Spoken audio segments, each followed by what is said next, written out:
The highway between Sudbury and Timmins had a stretch where the shield rock came right to the edge of the asphalt, and the tree line closed in close enough that a moose could be standing in your lane before your headlights caught it.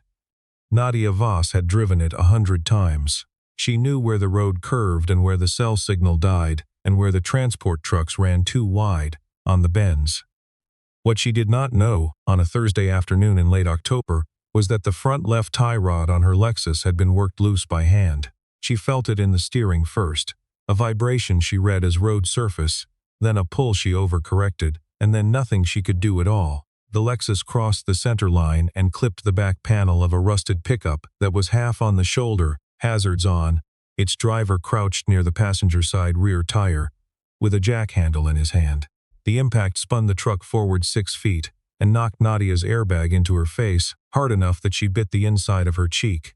She got out. The man was already standing. He was in his early 40s, work jacket, dark hair going gray at the temples, a cut on his forearm from where the jack had caught him when the truck lurched. He looked at his truck the way you look at something you cannot afford to lose and have already lost. Without surprise, just a long, slow accounting. "Are you hurt?" she said. He looked at her then. "Not from that," he said. His name, she learned from the responding officer, was Cohen Farrell. He lived at the end of a side road 12 kilometers north of Elk Lake. He had been on his way back from a welding supply in Haleybury when the tire went. The officer knew him by name.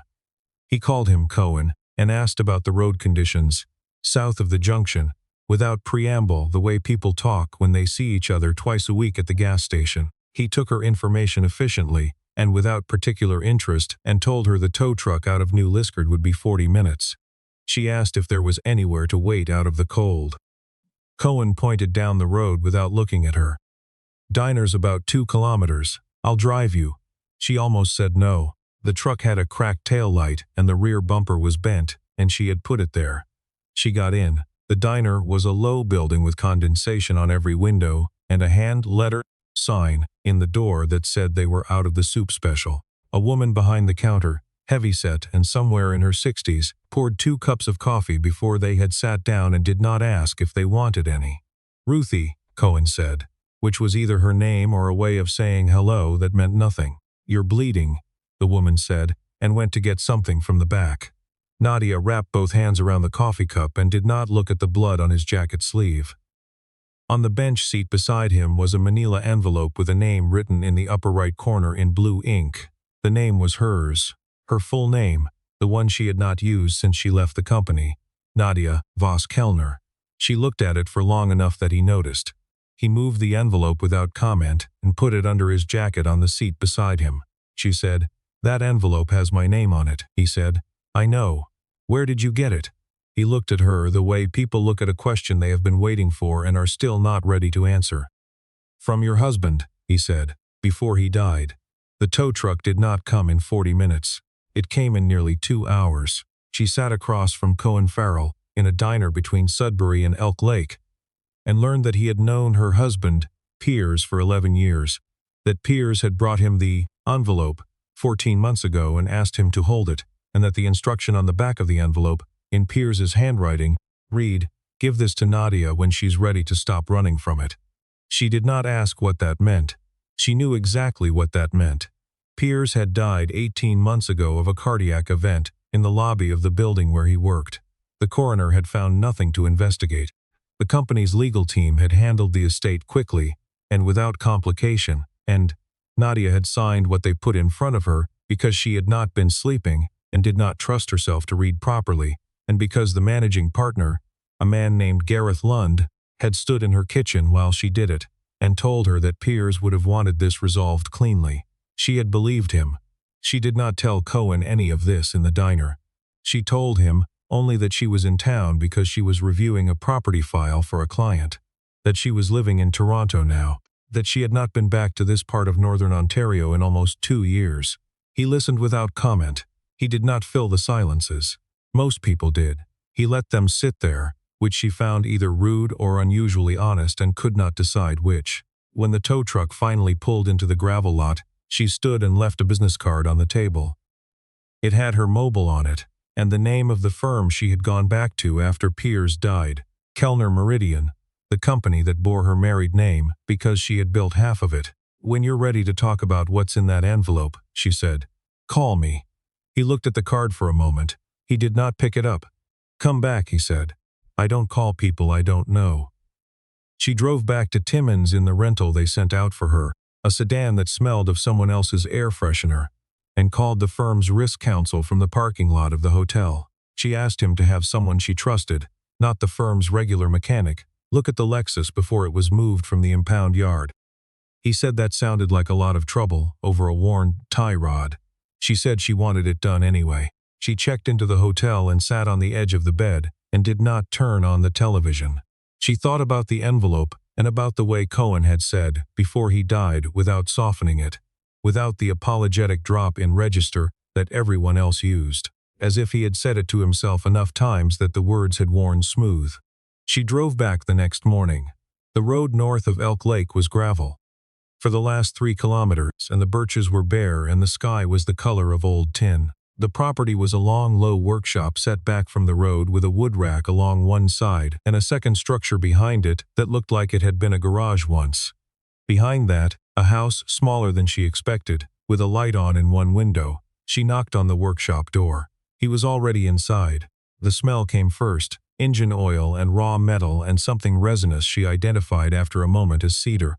He was rebuilding a marine outboard motor on a workbench along the far wall, the kind of precision work that required a degree of focus she had not expected. The parts laid out in a sequence she could see had logic to it. Beside the motor, a clipboard with a job list in pencil. She scanned it before she could stop herself. A fishing lodge up on Auld Lake, a fly-in camp west of Gogama, 2 names she recognized from an Integrity Mining annual report she had reviewed the previous spring. She said, "You do this for a living." He set down the tool in his hand. Among other things, she looked around the workshop again. It was not a struggling man's space. The equipment was maintained. The job list was long. This was not what she had expected when she saw the rusted pickup. She said, "Tell me who you are." He turned from the bench and wiped his hands on a cloth. He did it slowly, the way people do when they are deciding how much to say. "I was a federal Crown attorney," he said. "Environmental enforcement. I left 9 years ago when my son got sick." She did not speak. "His name was Sully," he said. "He was 4. She found the name later in a search she ran from her phone in the truck cab. Cohen Farrell, called to the bar 2006, Crown Counsel with Environment and Climate Change Canada from 2009 to 2015, departed following a personal matter. One archived news piece from a Sudbury paper 2016. A fundraiser for a family who had lost a child to a rare autoimmune condition. The child's name was Sullivan Farrell, aged 5. She sat with the phone in her lap for a long time. She had known, in the way you know things you do not say aloud, that Piers's company had been the one to dispute the insurance coverage. Kellner Meridian had held the industrial health plan for 3 mining contractors in the region, and in 2014 and 2015 there had been a review of pediatric specialist coverage for employees in remote postings. She had not been on that file. She had been running the property division. She had not asked. She walked back to the workshop. He was fitting a gasket to the motor housing. He did not look up when she came in. "My husband's company held the insurance plan for your son's coverage," she said. He said, "Yes." "Did Piers know that when he gave you the envelope?" "Yes," he said. "That's why he gave it to me." She stood there in the doorway while the wind came off the lake and moved through the birch stand at the edge of the property.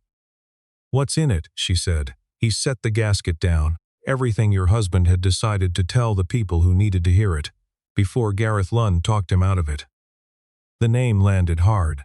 She had not said the name to anyone in months. She had been trying not to think about the way Gareth had stood in her kitchen with the documents, and the way Piers had looked. In the last weeks, like a man waiting for something he was not sure would arrive in time. She drove back to Timmins and sat in the hotel room, and opened her laptop and went into the coverage review file she had access to as co-principal of the firm. She had never looked at it.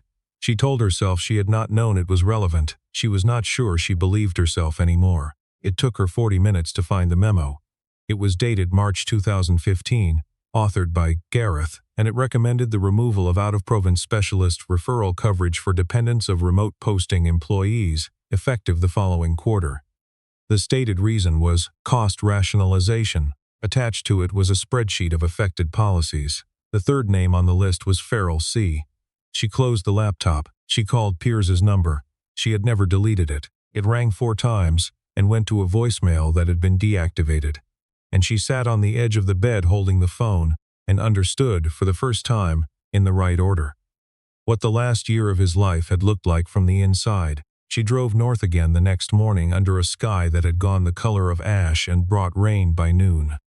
He was not in the workshop. He was behind the second structure, splitting wood in a coat that was too light for the weather, working with the mechanical focus of someone who had learned to put his hands to something when his mind needed somewhere to go. A girl, maybe 6 or 7, was sitting on the top rail of the fence nearby with a red wool hat pulled down over her ears, drawing in a small notebook. She saw Nadia first and watched without speaking. Cohen stopped when he heard the car. The girl said without greeting, "Are you the lady from the accident?" Nadia said she was. "You broke Dad's truck," the girl said. "I know," Nadia said. "I'm sorry." The girl considered this. "He said it wasn't your fault." She looked back down at her notebook. "He said something was already wrong with your car." Nadia looked at Cohen. He set the axe against the woodpile and moved it with one hand so the head was pointed at the ground and walked toward her. "This is Petra," he said. "She does not have a filter." "I know what a filter is," Petra said from the fence. The wind came across the property and smelled of wood smoke and cold water. Nadia said, "The mechanic in Timmins found the tie rod had been deliberately loosened, not worn. It was a tool mark." Cohen went very still. She watched his face. "Someone adjusted my car," she said, "before I left Sudbury." He said, "How many people knew you were coming up here?" She thought about it. "Gareth knew I had a file in the region. He didn't know the specific route." Cohen said, "He knows more than you think."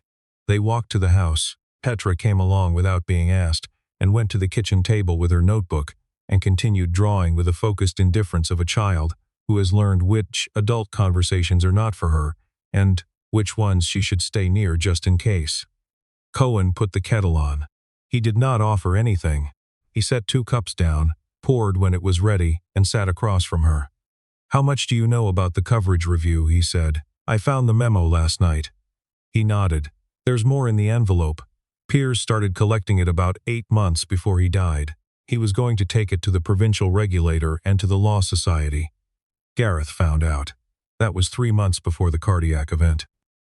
The phrase cardiac event sat between them in the quiet kitchen, the way cold air sits in a room when a door has been left open. "Piers had no history of heart disease," Nadia said. "No," Cohen said. "He didn't."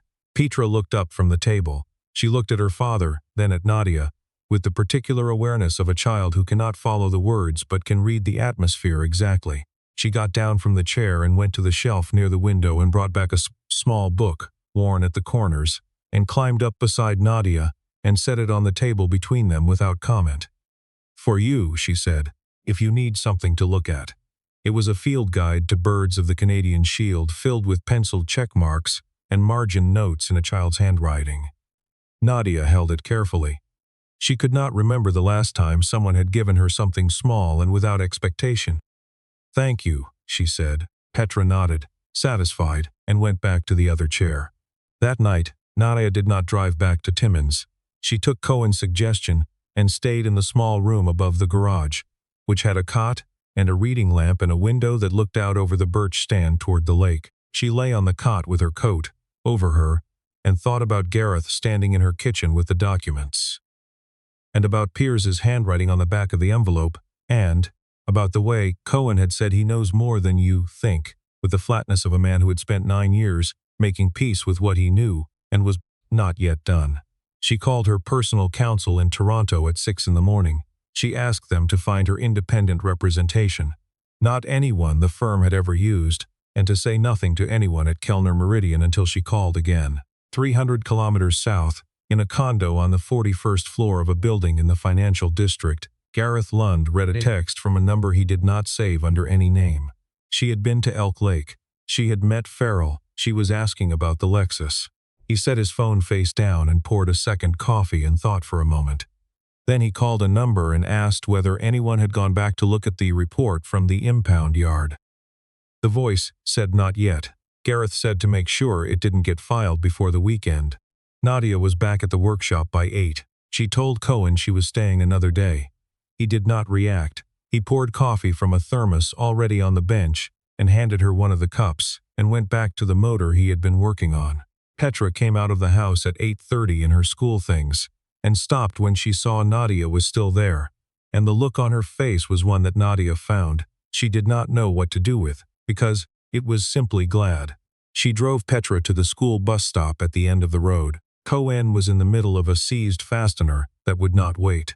Petra sat in the passenger seat of the rental with her bag on her lap and told Nadia without prompting that her mother had died when she was 2, and that she didn't really remember her, but that Cohen had a picture of her on the shelf in the kitchen, and that her name had been Ren.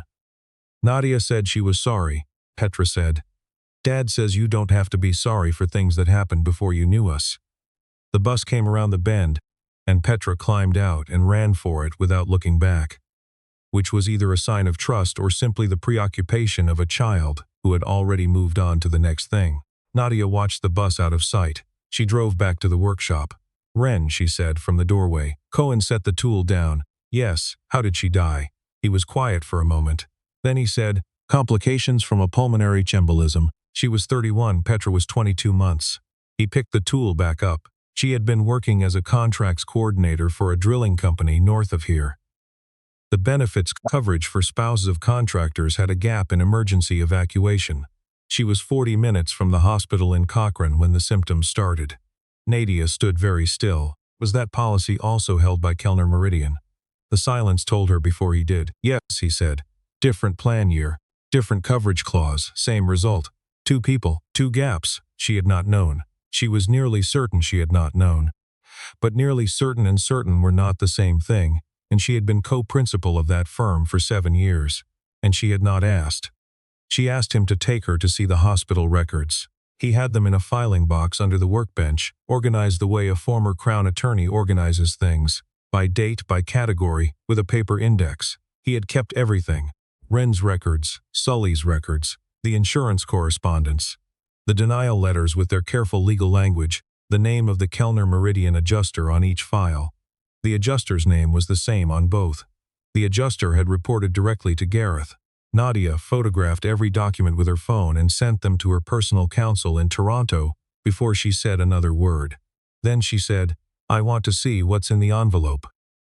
He took it from the drawer where he had been keeping it, under a level and a folded survey map. He laid it on the workbench between them.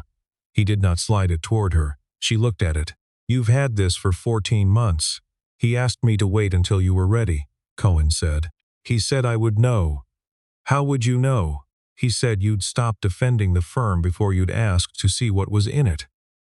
She had not defended the firm since she walked into the workshop the previous day. She picked up the envelope and opened it. Inside, a letter in Piers's handwriting, 7 pages on company stationery, and a USB drive no larger than her thumbnail. She read the letter standing at the workbench with Cohen across from her. Piers had written it 14 months before he died, when he had first understood what the coverage review had done. He had used the language of a man trying to be precise about things he was ashamed of. "I signed the cost rationalization memo in 2015 without reading the dependency appendix.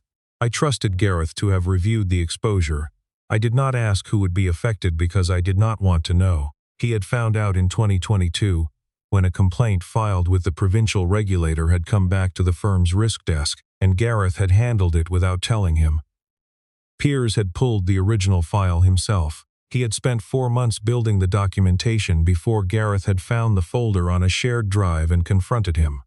The letter said, near the 5th page, "I told him I was going to file a voluntary disclosure with the Law Society and the regulator regardless of what it cost the firm. He told me that would be a mistake. He used the word consequences. I understood what he meant. I should have gone straight to a lawyer that day. I didn't. That was my failure, not Nadia's. She didn't know. I want that on the record." She put the pages down. She did not speak for a moment. Outside the workshop the wind had picked up off the lake and the birches were moving. "He protected me," she said, "even in the letter." Cohen said, "That's who he was." "I know who he was," she said. "I just didn't know he was carrying this."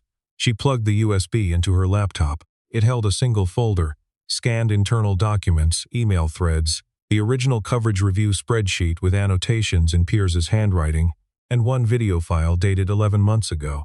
She pressed play. Piers, sitting at the desk in what she recognized as his study at home, reading directly into camera, naming dates, naming the adjuster, naming Gareth, naming the policies. He had recorded it 3 months before his cardiac event. He had sent the drive to Cohen the following week with the envelope and the letter. At the end of the video, he looked into the camera for a moment without speaking. Then he said, "Nadia will do what I couldn't. She's always been better at the hard thing than I gave her credit for." She closed the laptop and put her hand flat on the lid. She stayed like that for a moment. Cohen did not speak. He had heard it before, she realized, or had known what it would say. He stood there without filling the space. After a while she said, "Thank you for keeping it." "I kept my word," he said. "That's all." She drove back to Timmins and booked a flight to Toronto for the following morning. But before she left, she stopped at the diner. The woman whose name she now knew, Ruthie Gagnon, who had run the place for 22 years, and had been Cohen's nearest neighbor since he moved north with Petra after Ren died, filled her a cup of tea she hadn't asked for and leaned on the counter and said, without preamble, "He doesn't let people in easily." Nadia said she had noticed. "He let you into the workshop on the second day," Ruthie said. "That took most people a month." She looked at the older woman. "He knew who I was," she said. "He'd been waiting to deliver that envelope." Ruthie said, "Maybe. But he could have given it to you in the diner and been done. He didn't." Nadia held the teacup and looked at the condensation on the window, and did not answer that. Back in Toronto, she moved fast. She retained a litigation firm with no connection to Kellner Meridian, and handed them the USB and the letter and the photographed insurance files. She asked them to prepare a voluntary disclosure package for the Financial Services Regulatory Authority of Ontario and a separate complaint to the Law Society of Ontario, naming Gareth Lund in his capacity as an officer of the court. She arranged a meeting of Kellner Meridian's partnership board for the following Tuesday. She gave 48 hours notice. She did not tell Gareth the agenda. The night before the meeting, Gareth called her. He said he had heard she was back in Toronto. He had heard she had retained outside counsel. He suggested they meet privately before Tuesday to discuss whatever concerns she had and handle them in-house. She said she appreciated the call. She asked him, as the call was ending, the report from the Lexus impound in Timmins. "Did you receive a copy before I did?" A pause. Then his voice, very smooth, said she must be mixing things up. She said perhaps she was. She ended the call. She called Cohen that night. She had not intended to. She found she had dialed before she thought about it. He answered on the third ring, which told her he was still awake. She told him about the meeting and the disclosures and the Law Society complaint. He listened without interrupting. Then she said, he asked about the Timmins report on the call. I hadn't told him there was a report. Cohen said, "Then you know." "Yes," she said. There was a silence that was not uncomfortable. Outside her Toronto window, the rain had started up again. She could hear faintly through his phone the sound of wind off the lake. "Petra asked me this morning if the lady from the accident was coming back," he said. She did not answer right away. She looked at the rain on the glass. "Tell her I'm finishing something first." The Tuesday meeting was held on the 14th floor of a building in the financial district. 9 partners. Gareth arrived last and sat at the far end of the table in the way of someone who expects to control the room. Nadia opened with routine items. She watched Gareth settle. Then she turned the screen. Piers's letter, the insurance files, the adjuster's name, the email chain between Gareth and the risk desk, the coverage review memo with the dependency appendix, the video. The room went quiet with a quality she had only heard once before, in a courtroom where a verdict had just been read. 3 of the partners whose names appeared in the coverage reviews. Approval chain tried to speak. She did not raise her voice. "I'm not opening the floor yet." She made 4 motions. The immediate resignation of Gareth Lund from the partnership. A voluntary disclosure to the FSRA and the Law Society. The establishment of an independent review of all policy files managed under Gareth's oversight in the relevant period, and the creation of a compensation fund transparently administered for affected families identified in that review, to be called the Sullivan and Wren Farrell Fund. She paused on that last one. She had not told Cohen she intended to name it that. Gareth stood. His face had gone very pale. "You are gutting 30 years of this firm's reputation," he said. She said, "I am finishing what my husband had decided to do. You understand that better than anyone at this table." He turned to look at the assembled partners, seeking something in their faces. He did not find it. The vote was 7 in favor, 2 opposed. The 2 who opposed were the names on the coverage review chain. Gareth walked out of the boardroom. In the elevator lobby, 2 investigators from the FSRA were waiting with a Law Society notice and a request to surrender his credentials pending review. There were also 2 officers from the Ontario Provincial Police Financial Crimes Unit. The file they were acting on had been opened 2 days earlier.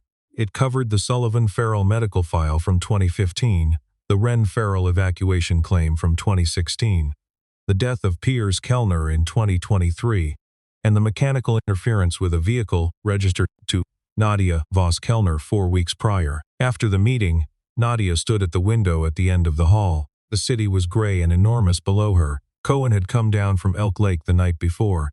He stood 2 meters away, also looking at the window, not at the city. She said, "You didn't have to come," he said. "You didn't have to name the fun that."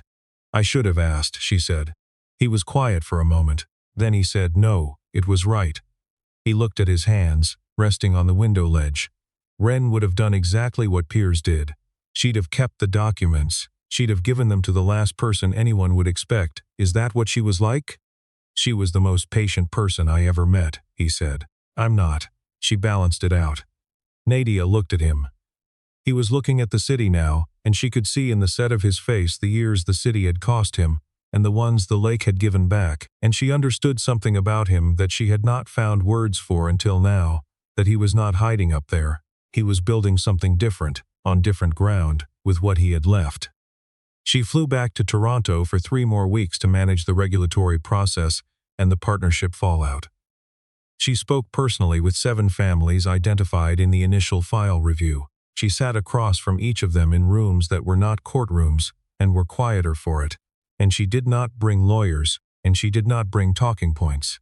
She brought the files, and she brought Piers's letter, and she answered every question they asked her. She declined every interview request. She wrote one statement, released through the firm's communications office, and signed her name to it. Kellner Meridian had failed the people it was obligated to protect. That failure had cost lives. This firm would not pretend otherwise. North of Elk Lake, Cohen went back to the workshop. He finished a wooden canoe hull he had been building since the spring, taking his time with the cedar strips, fitting each one against the last, with a care that was partly craft and partly something else he had not named. Petra asked every morning whether the lady from Timmins was coming back. He told her she was finishing something first. Petra accepted this the way she accepted most things, entirely, and without drama. She left a drawing on the kitchen table. The rusted pickup, rendered in careful pencil with the rental sedan beside it and a figure he recognized as Nadia standing in between. 6 weeks later, Nadia drove north, not in a rental. She had bought a second-hand Outback from a dealer in Barrie, dark green, with winter tires already on. When Ruthie asked why she hadn't used the insurance money to replace the Lexus, Nadia said she didn't want a car someone had already tampered with. Ruthie looked at her for a moment and poured tea she hadn't ordered and said, "Sensible," and said nothing else. She walked to the workshop on a Saturday. Cohen was finishing the canoe, rubbing the last coat of oil into the hull in long, even strokes. He heard the door and looked up, and the look on his face was not surprised, which meant he had been expecting her, but had not been certain of the day. "I don't know why I came back," she said. He set down the cloth. "Maybe you don't need a reason anymore." She set something on the workbench, the field guide to Canadian shield birds, which Petra had given her in the kitchen and which had been on her desk in Toronto for 6 weeks. She had put it in a simple frame, glass and dark wood. "I kept this," she said. "It reminded me that some things are given without condition." He looked at the framed guide for a long time. He did not speak. Petra came in from the house. She saw Nadia and stopped for exactly 1 second, and then she crossed the workshop floor and threw her arms around Nadia's waist and held on. No greeting, no ceremony, as if she had simply been waiting for the timing to be right, and now it was. Nadia, who had not been held by a child in longer than she could account for, put her hand on the back of Petra's head. The gesture was careful and inexact. It was the realest thing she had done in months. Cohen turned away and picked up the cloth and set it down in a different place for no reason. They ate supper that evening at the kitchen table. Ruthie arrived at 7 with a pot of soup and a loaf of ribby bread from the bakery in New Liskeard, and stayed long enough to look at both of them with the open satisfaction of a woman who has been waiting for something to sort itself out for several months. Cohen told her she didn't have to look so pleased with herself. Ruthie said she wasn't sure what he was referring to and left. Petra fell asleep on the floor near the wood stove with one arm across the dog Nadia had not been introduced to, a large and impassive shepherd named Grant. Nadia and Cohen sat at the kitchen table after. The lamp was on. The wind had come down off the lake, and the birches at the edge of the property were moving in the dark. She said, "Have you ever thought about leaving here?" He looked at the table. "I came here because there was no reason left to stay anywhere else," he said. "Now there is." She understood that the sentence had more than one meaning. She did not press it. She looked at the window and at the birches and at the lamplight reflected in the glass. She started driving up on weekends. She sold the condo in Toronto to a buyer she never met and kept a small office downtown, 2 days a month, to oversee the compensation fund's independent administration. She did not announce this change to anyone. She simply made it. By the second month, the people from her old life had stopped calling, and she found the quiet left behind was not empty but spacious. On a morning in late January, Cohen drove her to a cemetery on the edge of a township road 12 kilometers east. The stones were under a foot of snow. He had brought a small bunch of dried goldenrod that he set in the snow in front of a simple gray granite stone. Sullivan Farrell, 2010 to 2016, and beside it further left, Ren Farrell, 1984 to 2017. "The patience you left behind is still holding." The inscription was something Cohen had written and had not told her about. She read it and stood back. She understood her place at that moment with clarity, not closer to the stones than she was, not further. He spoke quietly, to both of them or to neither, she couldn't tell which. "I kept what I promised," he said. "Both of you." Nadia did not speak. She felt that she had not earned a word in that conversation. But she felt, standing in the January cold beside a man who had carried 9 years of grief with a steadiness she had not expected to find in another person's, that something had shifted between her and the frozen ground. Not resolved, shifted, as if the weight had redistributed to include her, and she was willing to carry her share. On the way back, he pulled off the road at a flat piece of property near the lake shore, maybe 2 acres, with poplar coming in through the old fence line. "I've been thinking about a larger workshop," he said. "Tall windows on the north wall, room for Petra to have her own bench when she's ready for one." Nadia looked at the property. "What do you need to start?" "Not money," he said. "Time. And someone who's willing to be here through the build." She did not answer right away. She looked at the land and the poplar and the lake beyond the tree line, gray and flat in the January light. "I'm not a builder," she said. "You don't have to be," he said. "You just have to be here."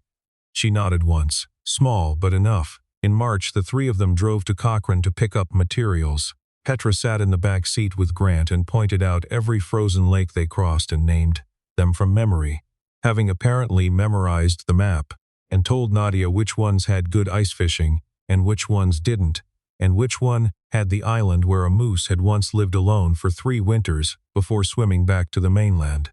Nadia listened to all of it. She looked out the window at the flat gray white of the northern winter, and something inside her, which had been compressed in the way things compress under sustained pressure, began very slowly to come loose.